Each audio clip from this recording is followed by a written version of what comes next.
We go into the 60th anniversary of the cinematic James Bond in a very weird place, with Bond himself, spoiler alert, dead. Blown up. Not the best condition for him to be in if we're supposedly ready to celebrate the diamond anniversary of the release of Dr. No. The end of No Time to Die might be the reason they were super keen to get the film released in 2021, because actually killing him off in his 60th year would be even more of a downer. So where does this leave things?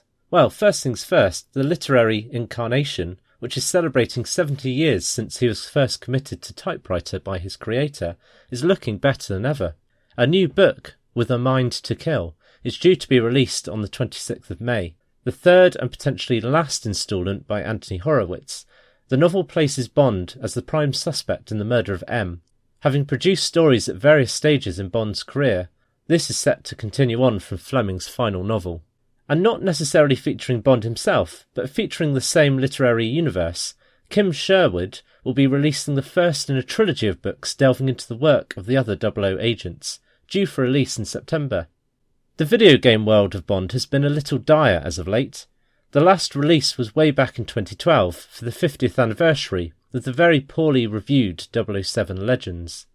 However, and pretty much out of the blue, IO Interactive, the Hitman developers, announced Project 007 in November 2020. Aside from a teaser trailer that reveals absolutely nothing, no more details have surfaced. This means that it is somewhat unlikely to be released next year, but with the 10th anniversary of the last Bond video game approaching, we could at least expect some further details and possibly gameplay footage, perhaps at next year's E3. No major events have been announced for next year, but the No Time to Die Bond in Motion exhibition at Bewley Motor Museum will continue to run till November. I'm sure other events will follow in due course, and don't be surprised if there are some special cinema showings of some of the older films.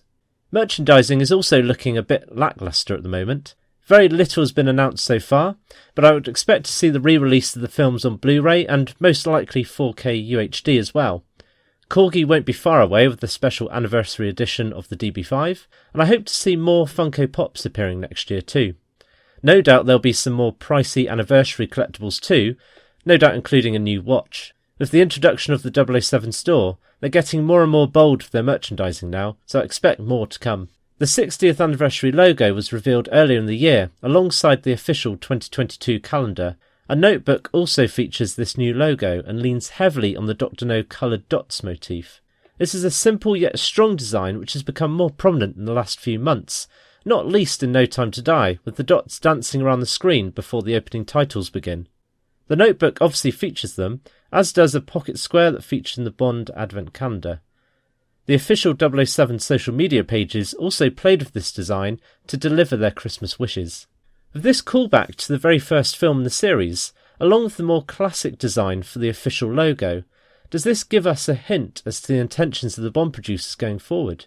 Are we going to get a series of films set in the 50s or 60s which are more faithful to the novels once again? Now would be an ideal time to do it, as the Amazon MGM merger is imminent, with confirmation of this no doubt likely to be announced at some point next year. The Bond producers are also always keen to emphasise their eagerness to always return to the source material when coming up with new story ideas. One thing that seems to be certain is that there will only be one series of films while Broccoli and Wilson are in charge. They've openly admitted to wanting a hand in everything Bond related and are very reluctant to delegate, so they're unlikely to want their focus to be split between the latest film and an ongoing TV series, particularly as they have interests in other projects as well. Obviously, throughout the year, there will be a big build-up towards what has become known as Global James Bond Day, which takes place on the 5th of October every year. A new Apple TV documentary is in the works, entitled The Sound of 007, and will delve into the musical history of Bond. This is due for release in October, so don't be surprised if this makes an appearance on the 5th. What else can we expect from this day? Well, I still firmly believe that the new Bond will be announced, but I think details of any future films will be unlikely. As much as I'd hoped they've been using the time since the completion of No Time to Die wisely, Eon are not always the fastest moving of companies, not helped by the ongoing legal and financial issues of MGM. Confirmation of a new Bond actor will put all speculation to bed, and will make it very clear that despite killing off Bond, Bond will return.